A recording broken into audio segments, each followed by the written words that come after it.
Welcome to Sleep Audio Stories, where peaceful narration meets gentle imagination. Lay back, relax, and allow your mind to drift into a world of calming stories, soft sounds, and deep rest. Take a slow breath, and let today's story guide you into a peaceful night's sleep. This is Sleep Audio Stories. A Neighbour's Landmark.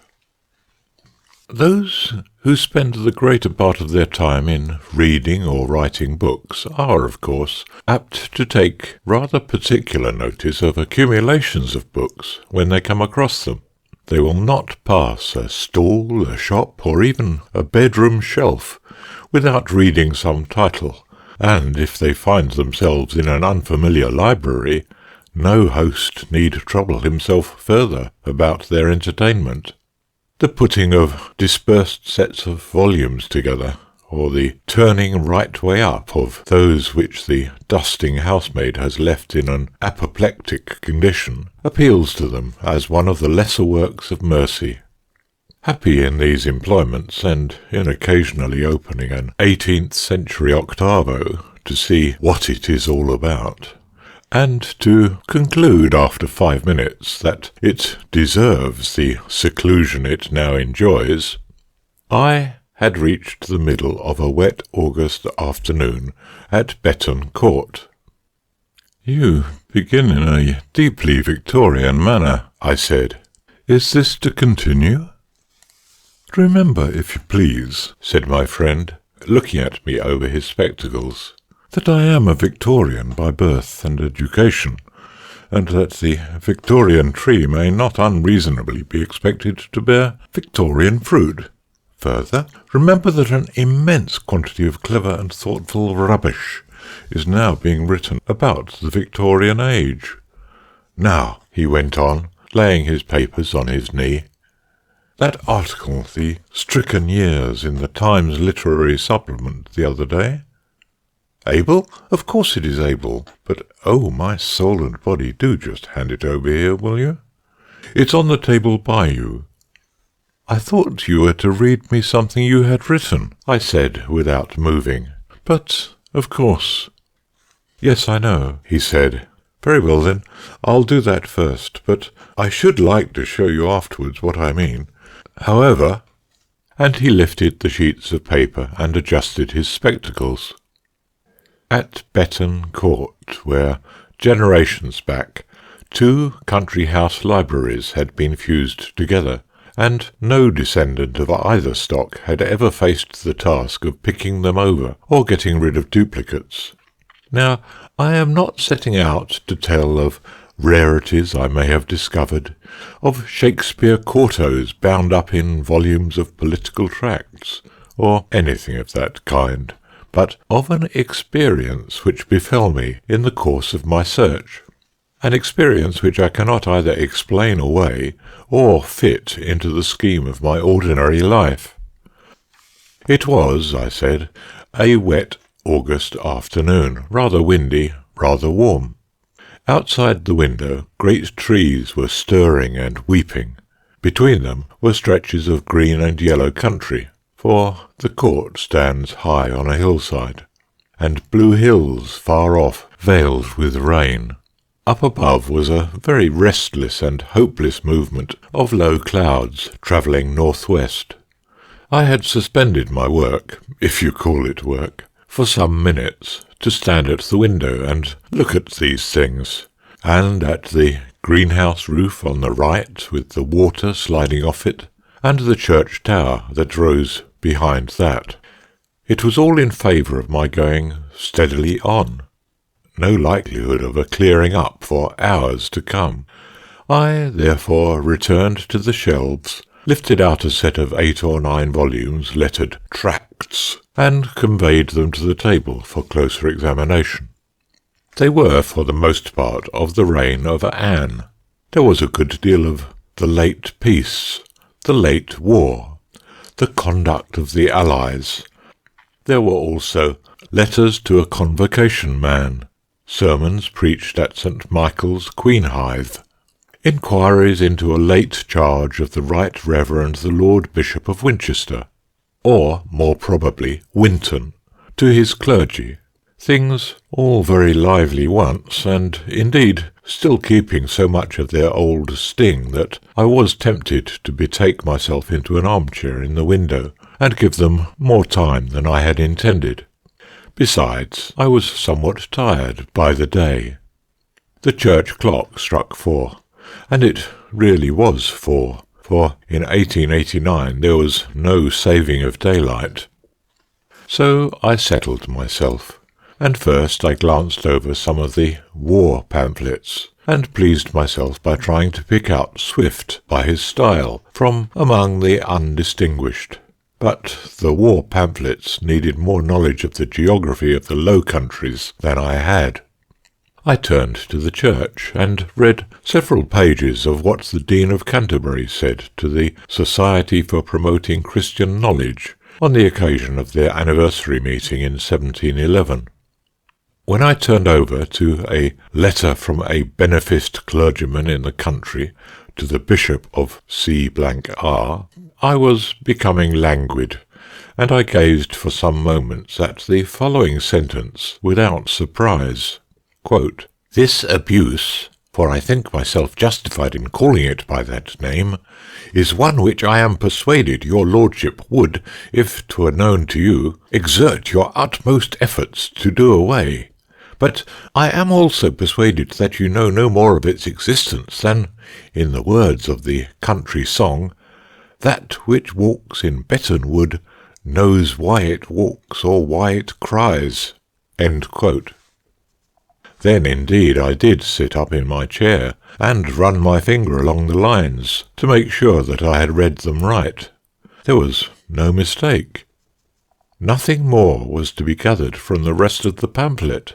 The next paragraph definitely changed the subject. "But I have said enough upon this topic," were its opening words.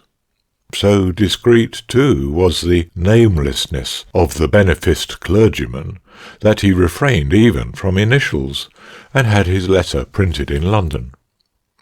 The riddle was of a kind that might faintly interest anyone. To me, who have dabbled a good deal in works of folklore, it was really exciting. I was set upon solving it, on finding out, what story lay behind it. And at least I felt myself lucky in one point, that whereas I might have come on the paragraph in some college library far away, here I was at Betton, on the very scene of action. The church clock struck 5, and a single stroke on a gong followed. This, I knew, meant tea. I heaved myself out of the deep chair, and obeyed the summons. My host and I were alone at the court. He came in soon, wet from a round of landlord's errands, and with pieces of local news which had to be passed on before I could make an opportunity of asking whether there was a particular place in the parish that was still known as Betton Wood. Betton Wood, he said, was a short mile away, just on the crest of Betton Hill, and my father stubbed up the last bit of it, when it paid better to grow corn than scrub oaks. Why do you want to know about Betton Wood?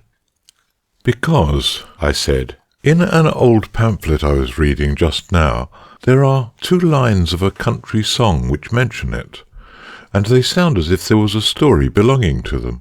Someone says that someone else knows no more of whatever it may be than that which walks in Betton Wood knows why it walks or why it cries. Goodness, said Phillipson, I wonder whether that was why. I must ask old Mitchell. He muttered something else to himself, and took some more tea, thoughtfully. Whether that was why, I said. Yes, I was going to say whether that was why my father had the wood stubbed up.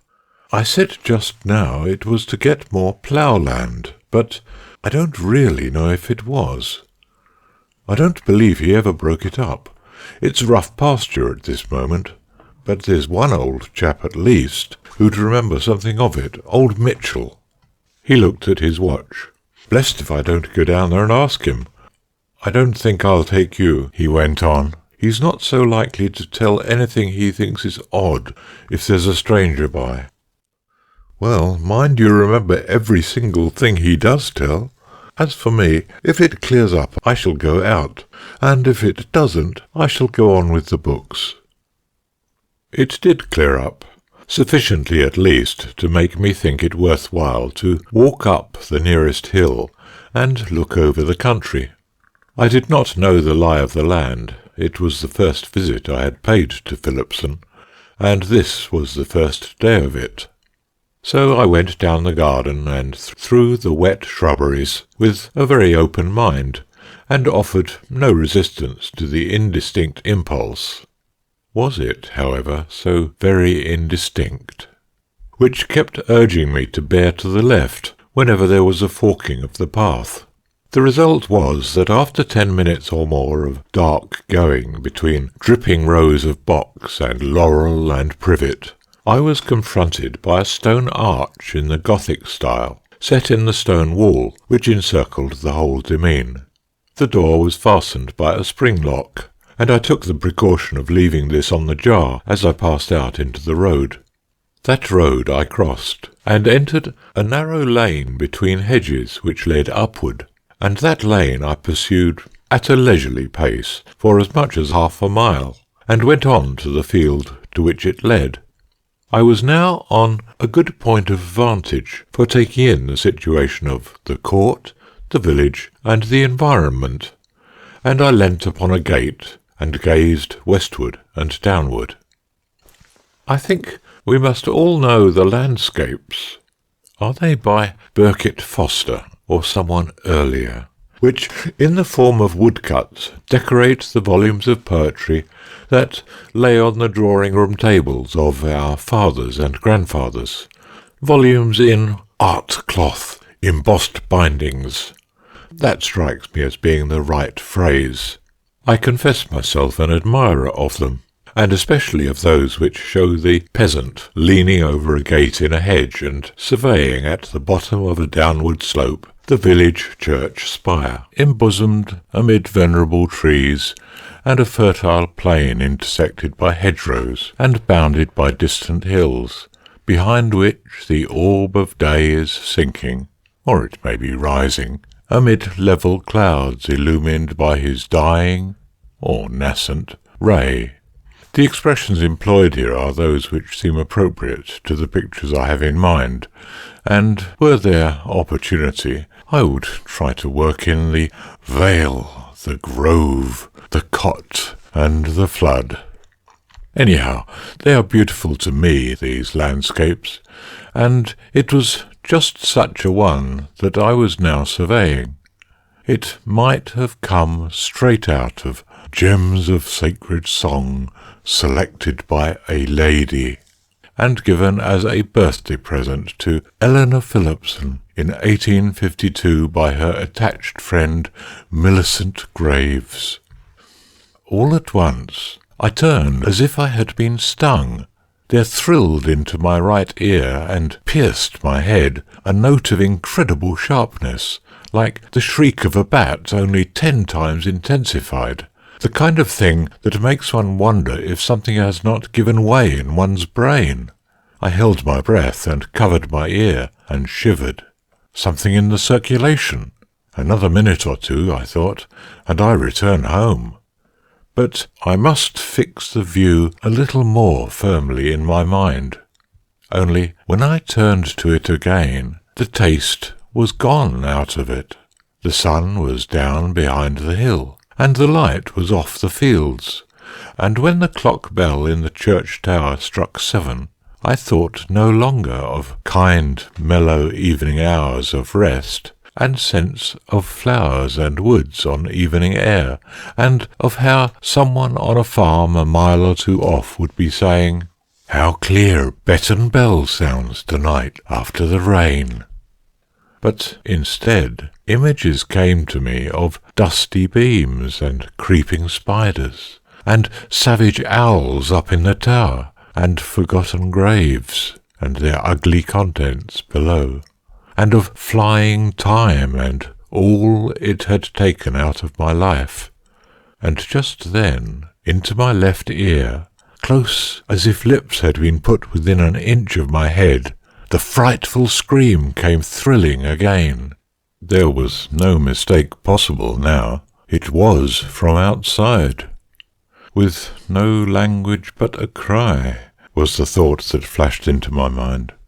Hideous it was beyond anything I had heard, or have heard since, but I could read no emotion in it, and doubted if I could read any intelligence. All its effect was to take away every vestige, every possibility of enjoyment, and make this no place to stay in one moment more. Of course there was nothing to be seen, but I was convinced that if I waited, the thing would pass me again on its aimless, endless beat, and I could not bear the notion of a third repetition. I hurried back to the lane and down the hill, but when I came to the arch in the wall, I stopped. Could I be sure of my way among those dank alleys, which would be danker and darker now? No, I confessed to myself that I was afraid. So jarred were all my nerves with the cry on the hill that I really felt I could not afford to be startled even by a little bird in a bush or a rabbit.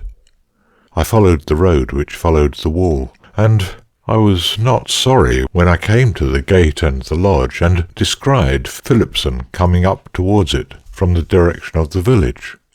"And where have you been?" said he. "I took that lane that goes up the hill opposite the stone arch in the wall." "Oh, did you? Then you've been very near where Betton Wood used to be. At least, if you followed it up to the top and out into the field." And if the reader will believe it, that was the first time that I put two and two together. Did I at once tell Philipson what had happened to me? I did not. I have not had other experiences of the kind which are called supernatural or normal or physical, but though I knew very well I must speak of this one before long, I was not at all anxious to do so, and I think I have read that this is a common case. So all I said was, "Did you see the old man you meant to?" "Old Mitchell? Yes, I did, and got something of a story out of him. I'll keep it till after dinner. It really is rather odd."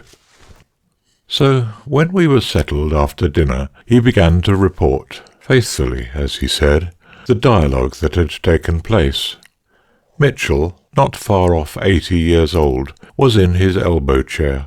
The married daughter with whom he lived was in and out preparing for tea. After the usual salutations, "Mitchell, I want you to tell me something about the wood." "What wood's that, Master Reginald?" "Betton Wood. Do you remember it?" Mitchell slowly raised his hand and pointed an accusing forefinger. "It were your father done away with Betton Wood, Master Reginald.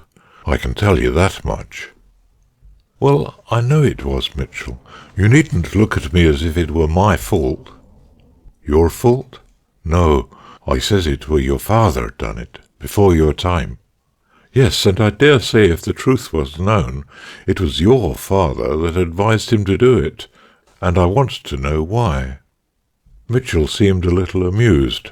"Well," he said, "my father were woodman to your father and your grandfather before him, and if he didn't know what belonged to his business, he'd oughter done. And if he did give advice that way, I suppose he might have had his reasons, mightn't he now?" "Of course he might, and I want you to tell me what they were."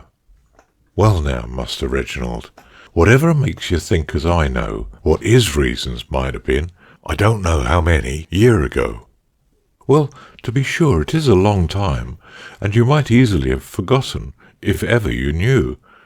I suppose the only thing is for me to go and ask old Ellis what he can recollect about it." That had the effect I hoped for. "Old Ellis?" he growled. "First time ever I hear anyone say old Ellis were any use for any purpose. I should have thought you'd knowed better than that yourself, Master Reginald." What do you suppose old Ellis can tell you better than what I can about Betton Wood? And what call have he got to be put afore me, I should like to know? His father weren't woodman on the place. He were ploughman. That's what he was. And so anyone could tell you what knows. Anyone could tell you that, I says. Just so, Mitchell. But if you know all about Betton Wood and won't tell me, why, I must do the next best I can, and try and get it out of somebody else. And old Ellis has been on the place very nearly as long as you have. That he ain't, not by 18 months. Who says I wouldn't tell you nothing about the wood? I ain't no objection, only it's a funny kind of a tale, and 'tain't right to my thinking it should be all about the parish.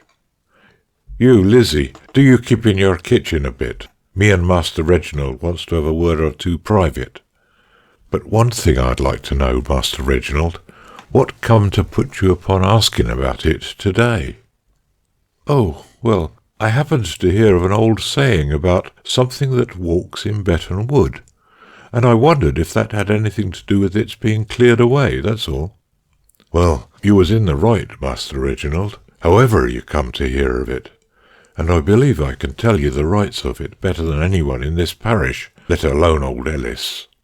You see, it came about this way, that the shortest road to Alan's farm laid through the wood, and when we was little, my poor mother, she used to go so many times in the week to the farm to fetch a quart of milk, because Mr. Allan, what had the farm then under your father, he was a good man, and anyone that had a young family to bring up, he was willing to allow 'em so much in the week. But never you mind about that now. And my poor mother, she never liked to go through the wood, because there was a lot of talk in the place, and sayings like what you spoke about just now. But every now and again, when she happened to be late with her work, she'd have to take the short road through the wood, and as sure as ever she did, she'd come home in a rare state. I remember her and my father talking about it, and he'd say, "Well, but it can't do you no harm, Emma." And she'd say, "Oh, but you haven't an idea of it, George. Why, it went right through my head," she says, "and I came over all bewildered like, and as if I didn't know where I was. You see, George," she says, "it ain't as if you was about there in the dusk. You always goes there in the daytime now, don't you?" And he says, "Why, to be sure I do. Do you take me for a fool?" And so they'd go on, and time passed by, and I think it wore her out, because, you understand, it warn't no use to go for the milk, not till the afternoon, and she wouldn't never send none of us children instead, for fear we should get a fright, nor she wouldn't tell us about it herself. "No," she says, "it's bad enough for me. I don't want no one else to go through it, nor yet hear talk about it."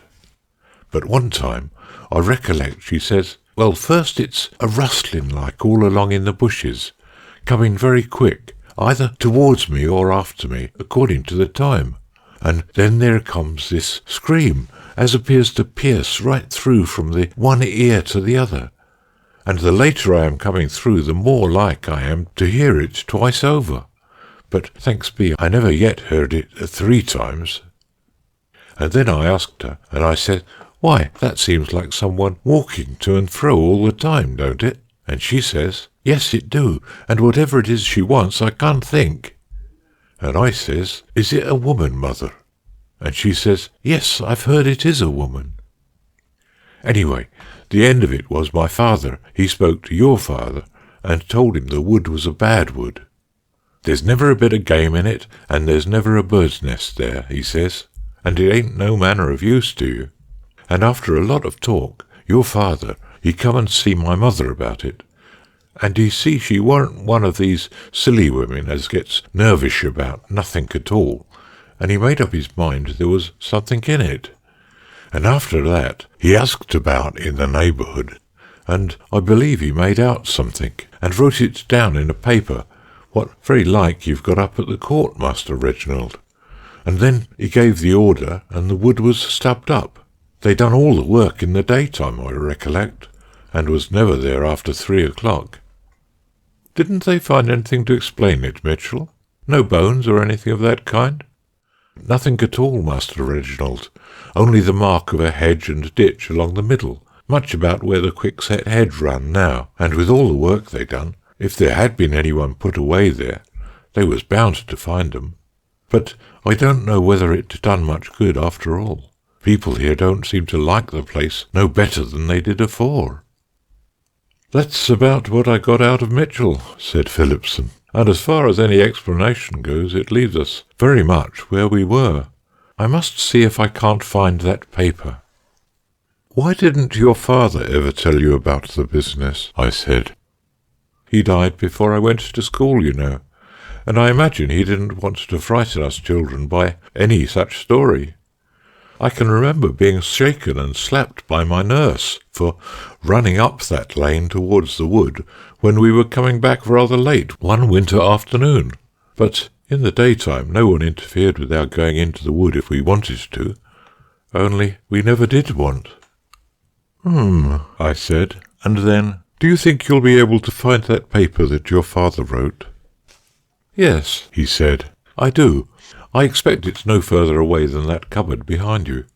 There's a bundle or two of things specially put aside, most of which I've looked through at various times, and I know there's one envelope labelled Betton Wood, but as there was no Betton Wood any more, I never thought it would be worth while to open it, and I never have.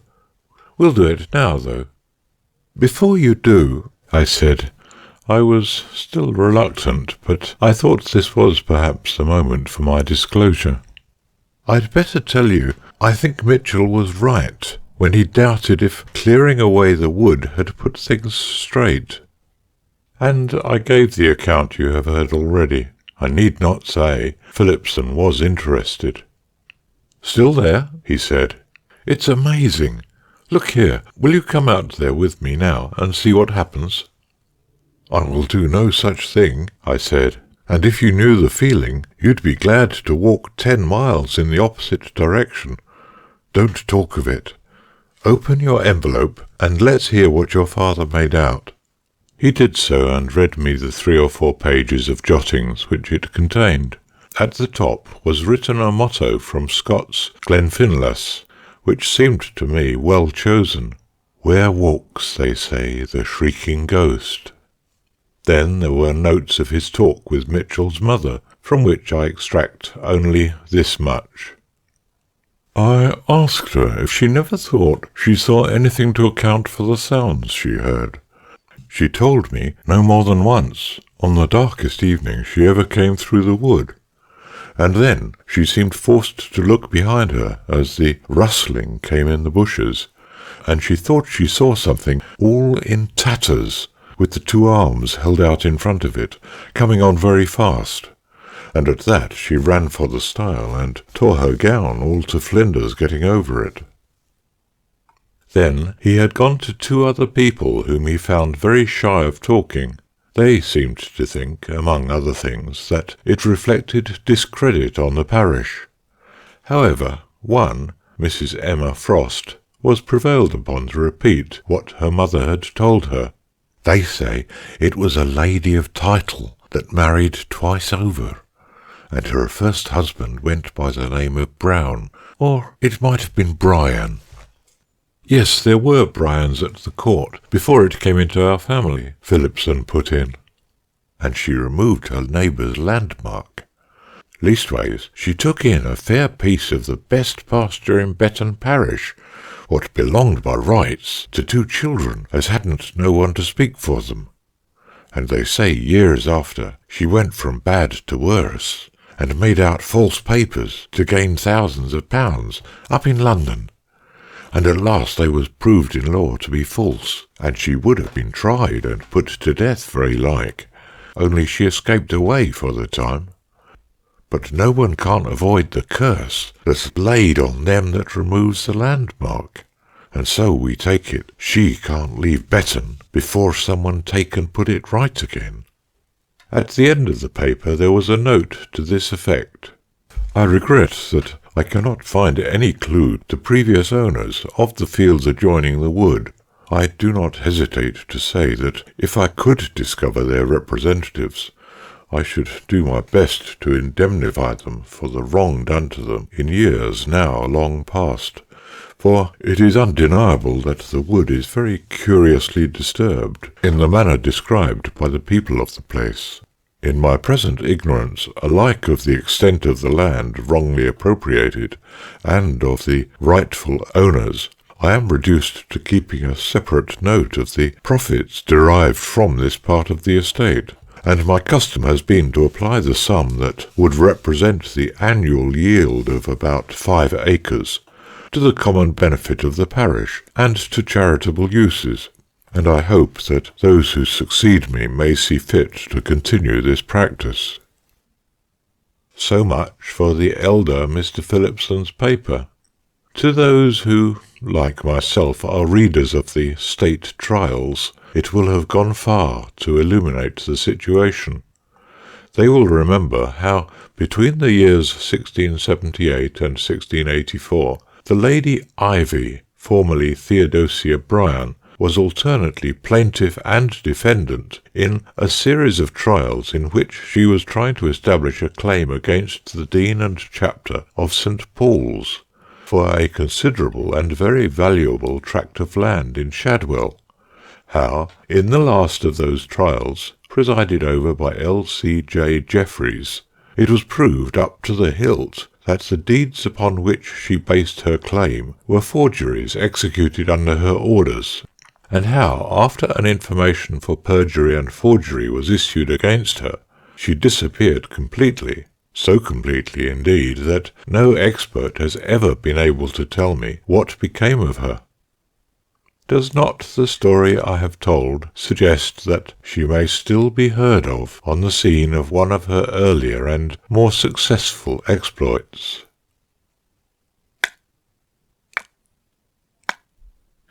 "That," said my friend as he folded up his papers, "is a very faithful record of my one extraordinary experience.